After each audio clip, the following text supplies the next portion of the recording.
Hello, everybody. Welcome to the Redmen TV. It's daily news time in what could be the most lethargic show you'll see all summer. As myself and Tom Dutton. What happened last night, Tom?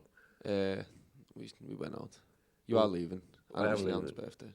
Yes. So we had reasons to go for drinks, but what was supposed to be go out for a few, we'll get home, we got work tomorrow, turned into not that, not that at all. And we got home quite late and feeling it this morning, aren't we, Tom? Yeah, but there is actually news to talk about today. There is. That's the point.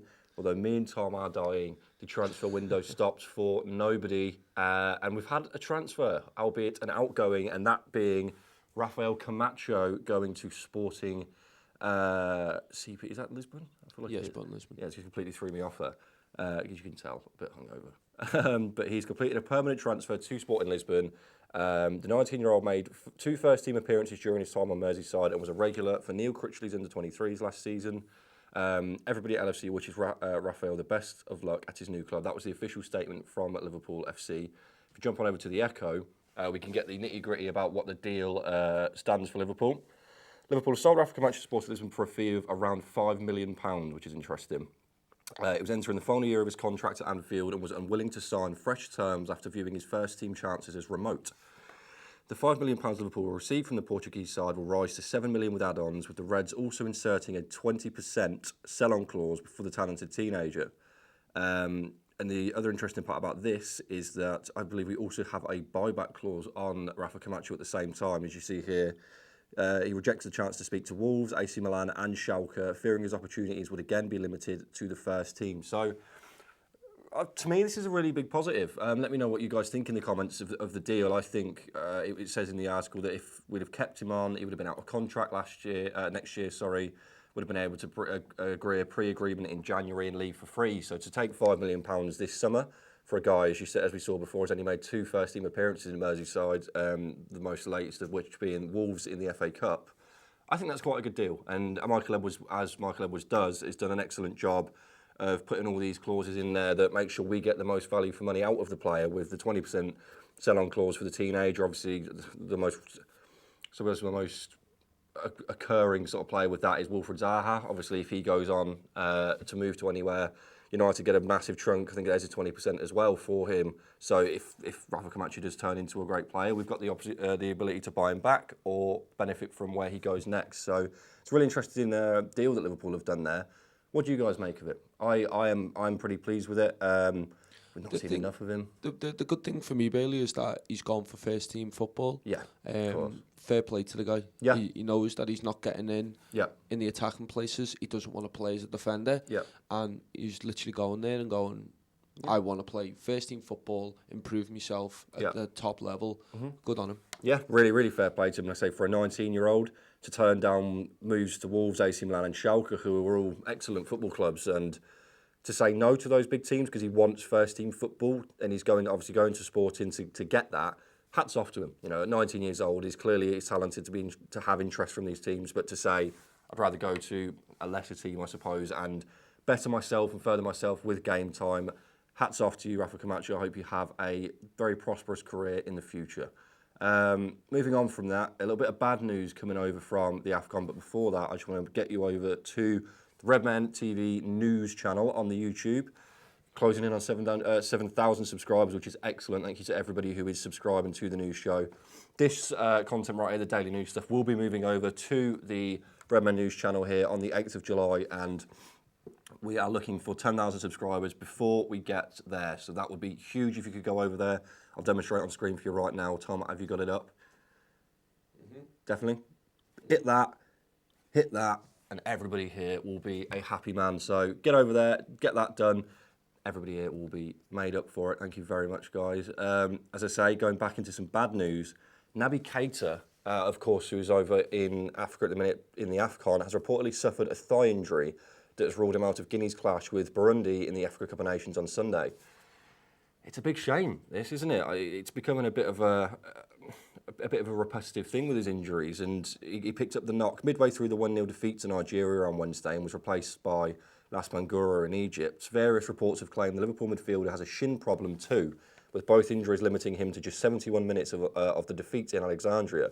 It's unclear at this stage how serious his injury is, but the Red Star won't make the game against Burundi, which could bring about the end of his AFCON tournament. And to his defence, in that Nigeria game, I don't know if any of you watched it at home, he was getting harried. He was by far sort of the guy on the pitch that was getting chunks kicked out of him. He was taking the biggest beating on the pitch in terms of sort of physical challenges. But it doesn't bode well for Naby Keita, does it? That he was injured in our Champions League run. He's been injured for a lengthy spells throughout our season. He just hasn't been able to hit the ground running due to these injury problems. So it's not the best sign from Naby Keita. Again, he's injured over an international duty. What do you guys make of it? Is this a worrying thing for you?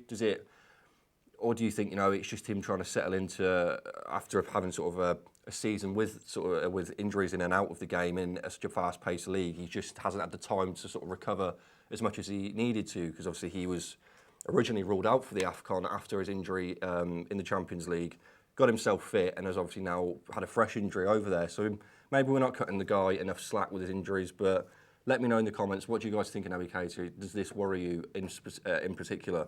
We'll go on to the final story, which is wider transfer stuff from the man David Maddock, who is a fantastic journalist.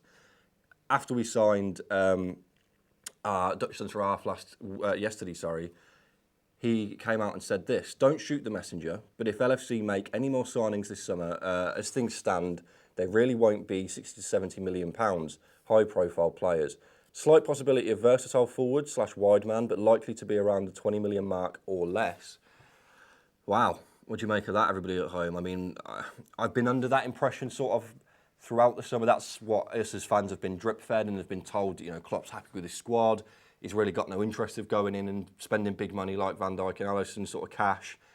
And again, we're 6 weeks into the transfer window now. This is still the message getting echoed, and it could be, very much could be, Liverpool's sort of stance to say we're not going to make any signings. That has sort of been our stance throughout the last few years. Not making any signings, we're not spending any money, and then boom, we spend big money on a player. But I'm under the impression here that maybe we're not. Maybe Klopp really is happy with his first 11, and he's choosing to add sort of youth players, maybe a Shaqiri-esque sort of money signing, a guy that could play across the front that's not going to cost us a huge amount of money. But does this worry you? Or are you in the camp that sort of like our squad's okay, a few little additions, they don't have to be marquee signings, as long as we sort of deepen the squad a bit so we can compete on multiple fronts in all the cup competitions, then you're fine. But because I think that's a big driving block in between fans at the minute. Some are saying we can't stand still and we need to kick on and make these big signings and sort of cement ourselves as the European champions and let's go from there and not stagnate. Whereas some are saying we already are the European champions, this squad is the best squad in the world. We don't need to add sort of too many players to upset the broth almost. But really interesting that this is still the message that's being pushed by journalists over in around the Liverpool scene. But let me know in the comments, because that's a huge interesting thing for me from David Maddock, very reliable. But we'll get into some comments, Tom. What are people saying?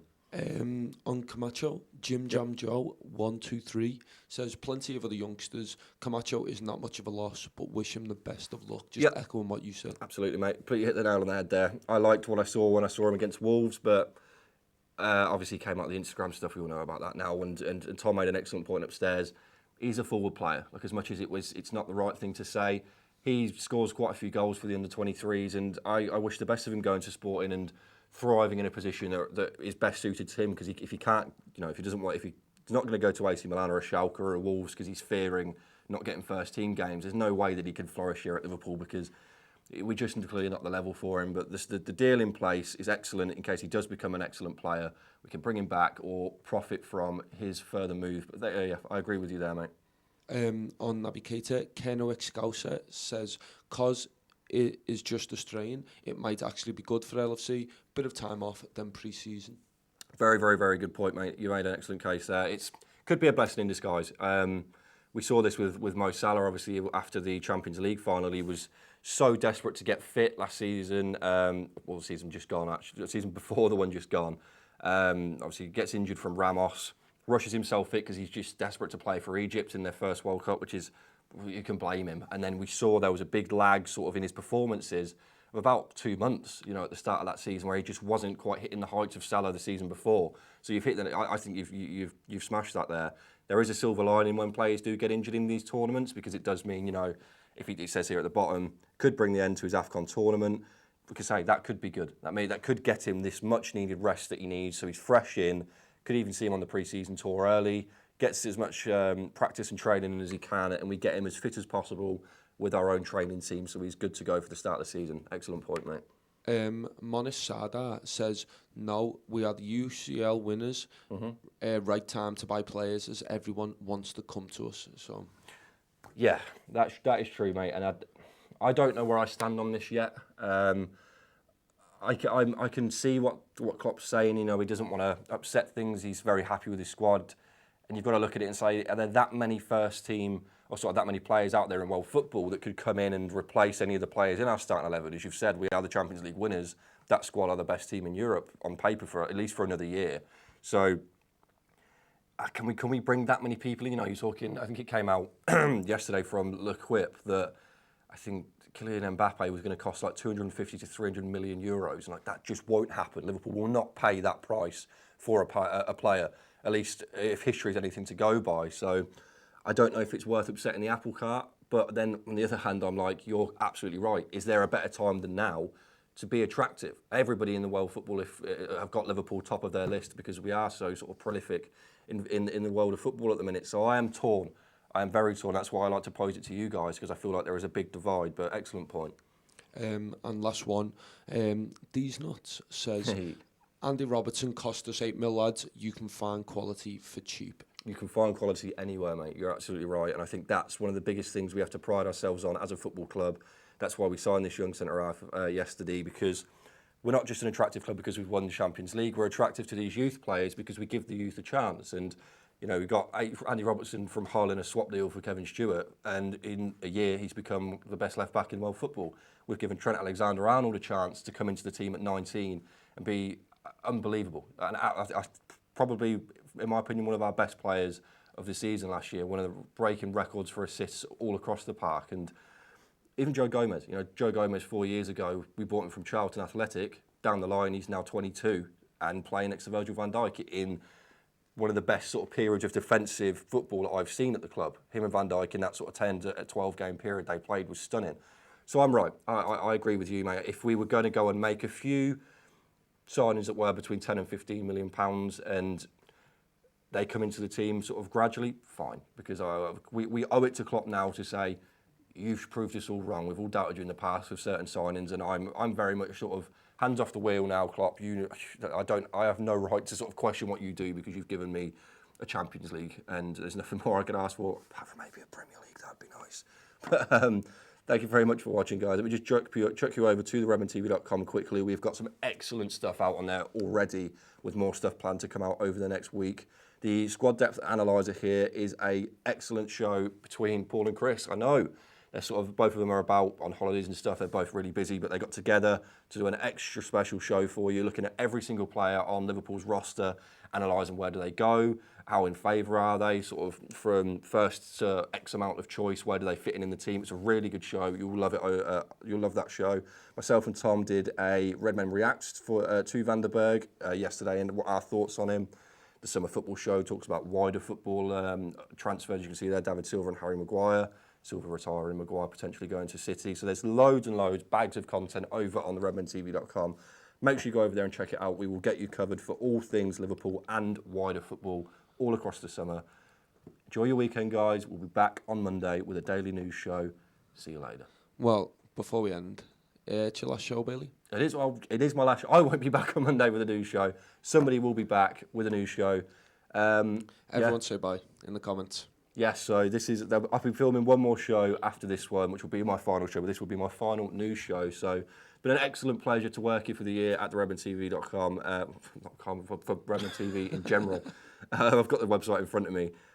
It's been an absolute pleasure, and I hope you guys have enjoyed my woolly opinions on football and the assorted amount of caps that I own.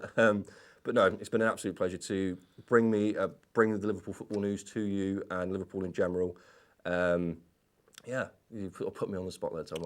Yeah, I figured I would. Yeah, thank you for that. But yeah, anyway, guys, it's been a pleasure. Somebody will be back on Monday to bring you this daily news, and we'll see you then.